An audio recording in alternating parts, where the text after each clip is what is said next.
साधारण 3 वर्षापूर्वी स्थापन झाली आणि संस्थेचं 4थं वर्ष आहे की इथे आपली स्कूल सुरू आहे, अर्ली बर्ड प्री स्कूलच्या नावाने.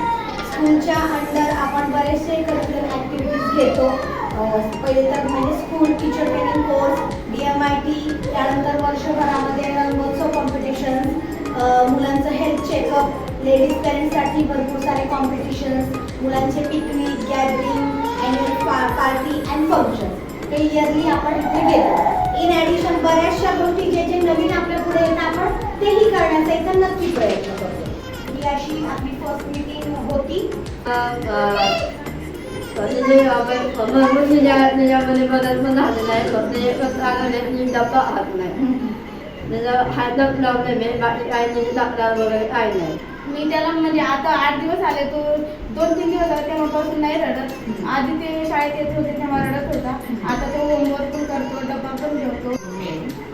निर्भयच्या खूप चांगल्या गोष्टी झाल्या, कारण तो रोज येताना रडतो, मला नाही जायचं स्कूलला, पण इथं आला ना तो पहिल्यांदा गुड मॉर्निंग बोलणार, सगळं बसतो व्यवस्थित, घरी गेला ना स्वतःच अभ्यास करतो. आम्हाला वाटलं नव्हतं की तो करेल म्हणून, आम्ही फक्त त्याला सवय लावायची म्हणून सोडलेलं, पण तो करतो. आजीला सांगतो खाऊ खायचं असं तर आजीला सांगतो की मला भूक लागेल. मेन म्हणजे तो इकडे डबा खातो, त्याचा डबा असतो. मला वाटतं मी एक चपाती देते त्याला छोटी, पण मला असं वाटतं त्याने आज जरी खावी, पण तो खातो.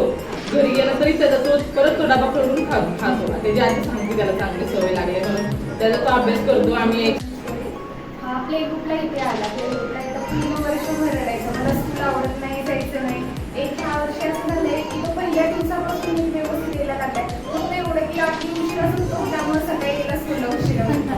आणि त्याला एक सवय आहे की तो घरी काय जे सगळं निघतो, काय बोलेल ते सगळे स्कूलमध्ये सांगतो.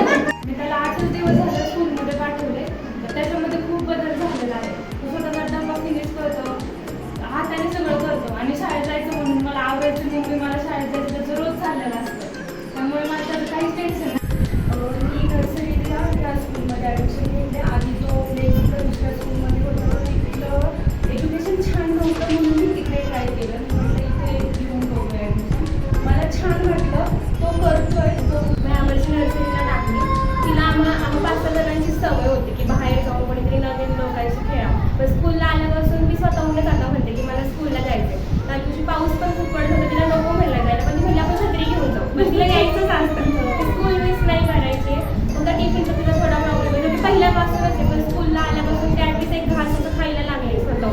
आधी नव्हती खात, पण आता खायला लागली. आणि स्कूलच्या टिफिनच्या टाइम टेबलचा एक चांगला फायदा झाला की घरी पण तेच रुटीन फॉलो होतं. खूप दमून होतो घरी, काय माहिती कसं काय राहते आयडियाच नाही मला. हां, त्याचं काय कंप्लीट नाही आहे. स्कूलला येताना तो खूप रडतो, म्हणजे की नाही तुमचं स्कूलला जायचं. पण इथं आलं की हां आले काहीच बोलत नाही.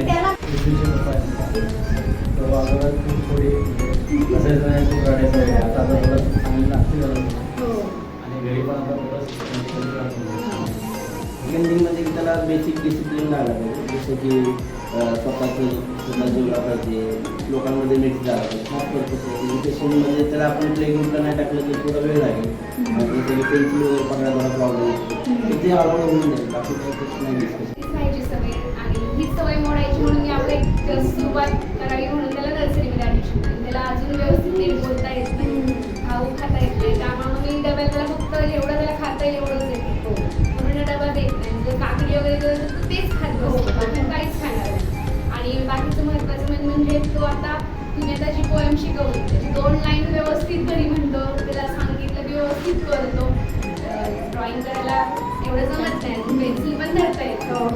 त्यामुळे जरा होमवर्क करताना इकडे तिकडे होतं त्याचं, बाकीचं ओव्हरऑल व्यवस्थित आहे. मी म्हणजे तुम्ही सगळे सांभाळून घेताय त्याला.